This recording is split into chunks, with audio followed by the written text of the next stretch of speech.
bonded babondir jedhama.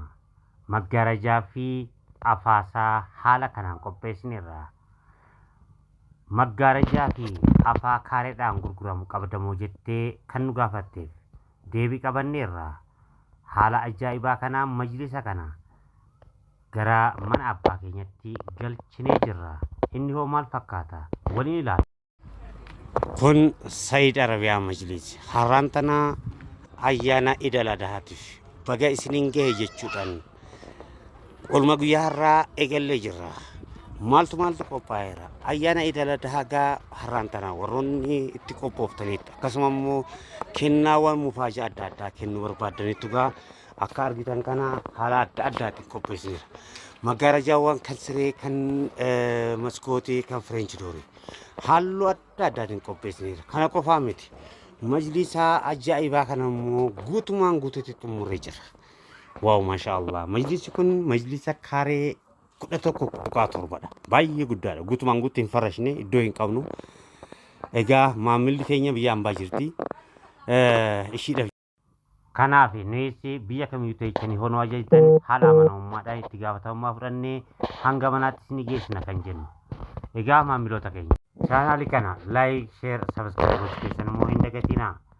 Egaa kinoo feenee gara mana ishiitti geessa jirraa baasii mataa keenyatiin.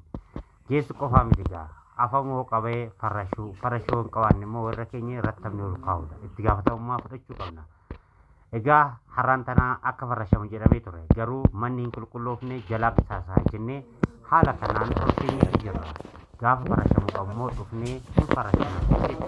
Majlisonni biraa hoo maal fakkaatan? Waliin ilaalla. Kun Said Arabiyaa Majlis.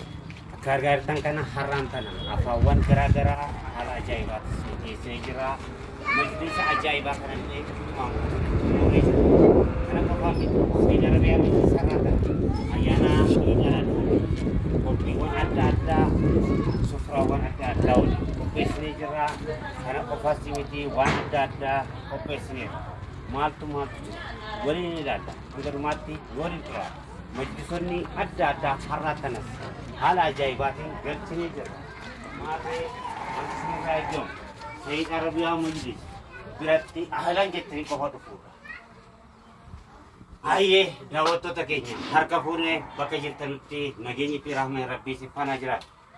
Baga ji'a Zulhijjaatiif isiniin gahatee ayyaanni Idil Adhaa ayyaanni Arafaagaa guyyaa nama sadii booddee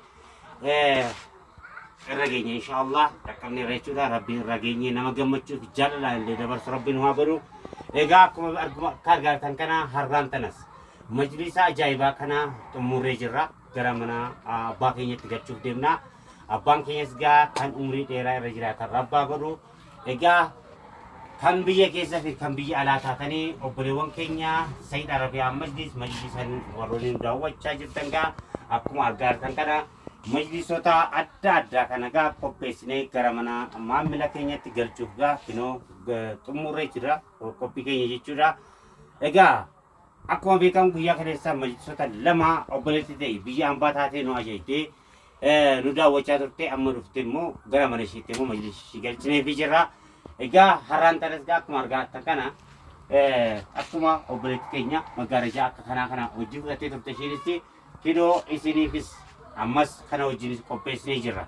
Kanaaf egaa isin kotta nu filadhaa malee nuyi waan adda addaa waan babbareedaa isinii qopheessinaa haala ajaa'ibaatiin isiniif ni hojjanne jechuudha. Majlisni keenya kinoo korroo utaallee akka barbaannes irra deemnellee waan ta'uu hin qabu. Maaliif jennaan boondiriin isaa boondirii qulqulluudha waan ta'eef. Kanaaf boondirii hojjechiifadhaa jennee qofa kan isin affeerru umrii dheeraa akka irra jiraatanuuf. Kanaafuu obboleewwan keenya har'aan tanas kinoo kun maal fakkaataa mana isaanii keessatti isa jedhu viidiyoo ta'an qabannee dhufna jechuudha. Waan waliin turtaniif guddaa galatoomaa. Akkasuma immoo ajajaa fi yaada qabaattan komentii irratti nuuf barreessaa. Ajajuunis daawwachuunis mirga keessanii jedha Said Arabiyaa Majlis. Iddoon keenya naannoo Oromiyaa godina Shawaa Kaabaa aanaa Darraa magaalaa Adarii irratti argamna. Maarree isinoo mana ijaara malee bareedina isaatiif jirra kan jennu sababaani.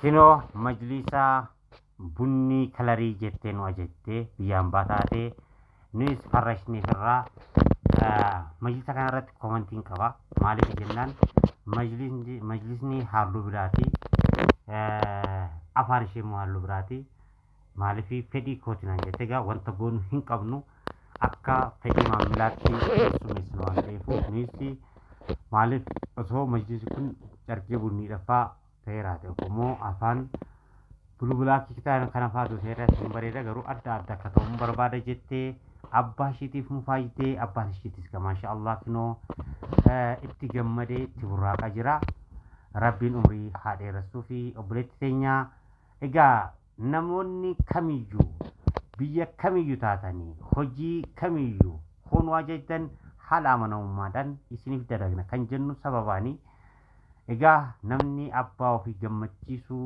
rabbiin jannatal firdoos haa uffaqu jechaati gaarraa maaliif jennaan gammachuu abbaa keenya kana natu beekaa natu argee kanaafuu kan biyya keessa jirtanus kan biyya alaa jirtanus warroonni maatii keessan abbootii keessan haadha keessan gammachiisaa jirtan rabbiin jannatal firdoos isin haa uffaqu isinin jenna baay'ee itti gammadee tanan kan akkasinin jedhu jechuudha. Kanaaf egaa har'aan kana majlisni halluu adda addaatiif dizaayinoota adda addaatiin majlisonni afur gara mana isaaniitti galanii jiranii qophiin ayyaana arafaa gaa haaluma gaariidhaan itti fufeera. Irra deebiidhaan Eid Mubaarak aleenaa wa aleekum jechaati gaa qophiin ayyaana arafaa meeshaalee adda addaa kennaaf kan ta'an farshaa lafaa akkasuma kan nyaataa kan rakaboo kan manaaf walalii fi maggaarajaawwan halluu adda addaatiin kennaawwan argaartan kana warroota keessaniif namoonni baay'ee guyyaarraa kan kennitaniitu koomantiin keessanis gaa karaa tiktoktiin majlis kun ajaa'ibaa baay'ee bareederaa uffanni isaa jiram hojjetanii warra nu gaafattan jirtanii uffanni isaa dhumee jira ammaaf garuu gara fuulduraatti ni finnaa har'aaf garuu qophii arafaati har'aaf warroota amma qophaa'an qofa kan itti agarsiisu qabu waan ta'eef amma hoo maaltu qophaa'eera kinoo kan argaartan kun haala ajaa'ibaatiin gara mana isaatti galee jira maarree Sayyid Arabiyaa Majlis mee majlisa kana afaan Amaariffaatiin isiniif ibsaa nu waliin turaa chaanaalicha ammas irra deebiidhaan laayik sheer sabskiraayib gochuudhaan hanga dhumaatti nu daawwadhaa yaada qabaattan ajajoo qabaattan immoo ordarii gochuu dandeessan. ይህ ሰይድ አረቢያ መጅሊስ ነው። ዛሬ እንግዲህ የአረፋ ዝግጅታችን እንደቀጠልን ነው። እንኳን ለኢድ አልአድሃ ለአረፋ በዓል 1447ኛው ዓመተ ሂጅራ በሰላም አደረሳችሁ። ይህም ባህል እንግዲህ እንዴት ነው ማሳለፍ ያለብን? ደካሞችን በማስታወስ ሁሌም አቅመ ደካሞችን አስታውሰን አላህ ሱብሓነሁ ወተዓላ ደስታቸውን እንዲሰጣቸው የአቅማችንን ማድረግ አለብን ይላል ሰይድ አረቢያ መጅሊስ። ዛሬ የኢድ አልአድሃን ዝግጅታችን እንግዲህ ዛሬ የተለያዩ መጅሊሶችን እያስጎበኛችሁ ነው ያለሁት። ቢያንስ እዚህ ቤት ውስጥ 4 መጅሊሶች አሉ። 2ቱ ተሸፈርሸዋል፣ 2ቱ ይቀራሉ። አሁንም እነሱ ምን ይመስላሉ? ይሄ የሚያምር መጅሊስ እንግዲህ ሙሉ ለሙሉ በ100% አልቋል። በ25 ቴክኒክ የተሰራ 11 ካሬ ነው። ሙሉ ለሙሉ አልፈረሽ ነው። ይሄው አሁን ደግሞ ከዚህ ጋር ማች አድርገንለታል። ምንጣፉንም መጋረጃውንም ማች አድርገናል። እንደምታውቀው አሁን መጀመሪያ ላይ የቀጥላችሁ ቪዲዮ ከራሱ ጋር ማች የተደረገ መጅሊስ ነው። አሁን ከስር የምታዩት መጅሊስ ማለት ነው። ግን ይሄ ደግሞ ሌላ ነው። ስለዚህ ነው እንግዲህ ሰይድ አረቢያ መጅሊስ ሁሌም ጥራቱን የጠበቀ አሰራር ከፈለጋችሁ እኛም ጎብኙን የምንለው። ሰይድ አረቢያ መጅሊስ ጋር ሲመጡ ጥራትና ደረጃ እንዲሁም ማራኪ የሆነ ረጅም እድሜ የምትገለገሉበትን ምርጥ ስራዎችን ከኛ ታገኛላችሁ የምንለው በምክንያት ነው። ውብ ማራኪ ስራዎችን በሰሜን ሸዋ ደራ አደሬ ከተማ ላይ ውብ አድርገን እየሰራን እንገኛለን። ኢድ አልአድሃን በደስታ በፍቅር እንድታሳልፉ መልካም ምኞታችንን እያሳለፍን ዛሬ ውብ የሆነ ስራዎችን እያሳየናችሁ ነው። አሁንም ይሄን ቻናል ላይክ፣ ሼር፣ ሰብስክራይብ በማድረግ ደግሞ አብሮነታችሁን ግለጹልኝ። ሰይድ አረቢያ መጅሊስ ይለያል የምንለው በምክንያት ነው። እናንተስ ምን ሀሳብ አስተያየት አላችሁ? ሀሳብ አስተያየታችሁን ኮመንት ላይ ጻፉልን። ትእዛዝ ካላችሁ ኦርደር አድርጉ። ወደ ቤቱ ገብቶ ነው ቤት ውስጥ ሲፈረጅ ነው ምን ይመስላል አብረን እናያለን። ሁሌም ሰይድ አረቢያ መጅሊስ መርጣችሁ ነው የምትከታተሉ ከልብ እያመሰገንኩ በድጋሜ ኢድ አላድሃ እንኳን አደረሳችሁ አደረሰን። ይሄንን በዓል ስናሳልፍ በደስታ በአፍያ በፍቅር እንድናሳልፍ ደካሞችን ደግሞ እያስታወስ ሳፍሬዎችን ደግሞ እየሰደግን እንዲሆን እያሳሰብኩ እንግዲህ የዛሬ ዝግጅቶቻችንን በዚህ እንቋጫለን። ኢድ አላድሃ እንኳን አደረሳችሁ። ኢድ ሙባረክ አለይና ወአለይኩም ተቀበለላሁ ሚና ወሚንኩም ብለናል። በሀሳብ አስተያየቶቻችሁን ኮመንት ላይ ጻፉልን። በሌላ በቀጣይ ቪዲዮ እስከምንገናኝ ሰላማችሁን ብዙ ታላ ያደርግልን። መልካም በዓል በማለት የዛሬ ፕሮግራሜን በዚህ ጨን አጠናቃለሁ። እናንተስ ባላችሁበት በደስታ በአፍያ በፍቅር የምታሳልፉ አላህ ያድርጋችሁ። ሀሳብ አስተያየታችሁን ኮመንት ላይ ጻፉልን። ላይክ፣ ሼር፣ ሰብስክራይብ ማድረጋችሁን ደግሞ እንዳዘነጉ። ሰላም አለይኩም ወራህመቱላሂ ወበረካቱ።